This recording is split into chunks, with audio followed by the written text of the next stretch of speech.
प्राचीन काल में ऋषि कश्यप और उनकी पत्नी दिति से दो पुत्र उत्पन्न हुए, हिरण्याक्ष और हिरण्यकशिपु। दोनों असुर अत्यंत शक्तिशाली थे, परंतु हिरण्याक्ष अत्यधिक घमंडी और बलवान बन गया। उसने ब्रह्मा जी को कठोर तप करके प्रसन्न किया और अजेयता का वरदान मांगा। वरदान पाकर हिरण्याक्ष ने तीनों लोकों पर आक्रमण किया और देवताओं को पराजित कर दिया। अत्याचार करते करते उसने भूदेवी पृथ्वी माता को अपने बल से उठाया और गहरे समुद्र में छिपा दिया। पृथ्वी के बिना संपूर्ण संसार अंधकार और अराजकता में डूब गया।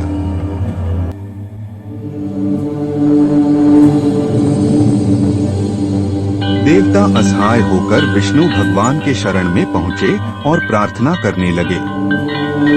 विष्णु ने आश्वासन दिया, मैं पृथ्वी को उसके स्थान पर स्थापित करूंगा।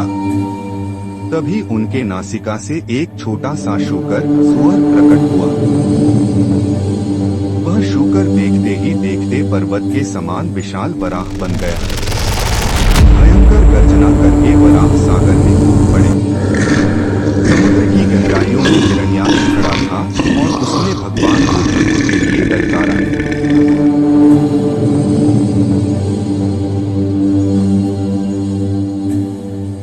दोनों के बीच भीषण युद्ध हुआ। अंततः भगवान वराह ने हिरण्याक्ष का वध कर दिया। विजय के बाद भगवान वराह ने पृथ्वी माता को अपनी दांतों पर उठाया और पुनः उनके स्थान पर स्थापित कर दिया। देवताओं ने प्रसन्न होकर भगवान की स्तुति की। एक समय की बात है, हिरण्यकशिपु नामक असुर अपने भाई हिरण्याक्ष के वध से क्रोधित होकर भगवान विष्णु से घोर शत्रुता रखने लगा। प्रतिशोध की आग में जलते हुए उसने हिमालय की गुफाओं में कठोर तपस्या की। उसकी तपस्या से प्रसन्न होकर ब्रह्मा जी प्रकट हुए और वरदान मांगने को कहा।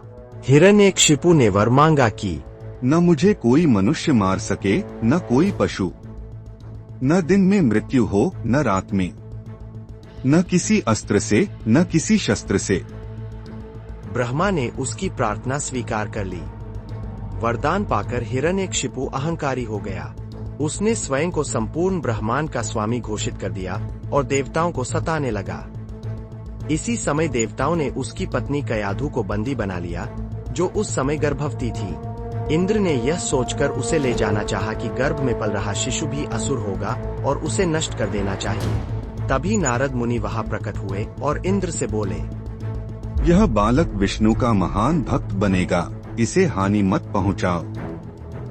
नारद मुनि कयाधु को अपने आश्रम ले गए और उन्हें विष्णु भक्ति की शिक्षा दी। मां के गर्भ में ही प्रहलाद ने यह भक्ति ग्रहण कर ली। समय बीता और प्रहलाद का जन्म हुआ। बचपन से ही वह भगवान विष्णु का नाम जपने लगे। उनके शरीर से दिव्य आभा फैलती रहती थी। जब वे गुरुकुल में शिक्षा लेने गए तो आचार्य उन्हें असुरों की महिमा सिखाते, परंतु प्रहलाद हर समय केवल नारायण नारायण जपते रहते। गुरुगण क्रोधित होकर राजा हिरण्यकशिपु से शिकायत करने लगे। हिरण्यकशिपु ने प्रहलाद को बुलाकर कहा, मेरे शत्रु विष्णु का नाम लेना बंद कर दे। लेकिन प्रहलाद ने दृढ़ता से उत्तर दिया, पिताश्री, विष्णु ही सबके स्वामी हैं। मैं उनका भजन कभी नहीं छोड़ सकता। पुत्र की भक्ति देखकर हिरण्यकशिपु क्रोध से पागल हो गया। उसने प्रहलाद को मारने के अनेक प्रयास किए। कभी आग में डाला, कभी विष दिया, कभी विषैले सांप छोड़े, कभी पर्वत से गिरा, पर हर बार भगवान विष्णु ने अदृश्य रूप से प्रहलाद की रक्षा की। आखिरकार हिरण्यकशिपु ने एक दिन महल में प्रहलाद से गरज कर पूछा, तेरा विष्णु कहाँ है? दिखा मुझे। प्रहलाद शांत स्वर में बोला, वे सर्वत्र हैं, यहाँ तक कि इस स्तंभ में भी। यह सुनकर हिरण्यकशिपु ने क्रोध में आकर स्तंभ पर प्रहार किया। तभी स्तंभ फट गया और एक अद्भुत रूप प्रकट हुआ।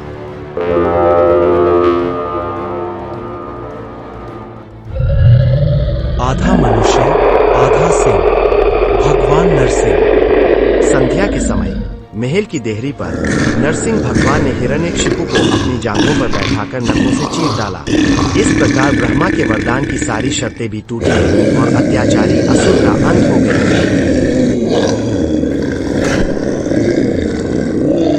लेकिन वध के बाद भी नरसिंह का क्रोध शांत नहीं हुआ।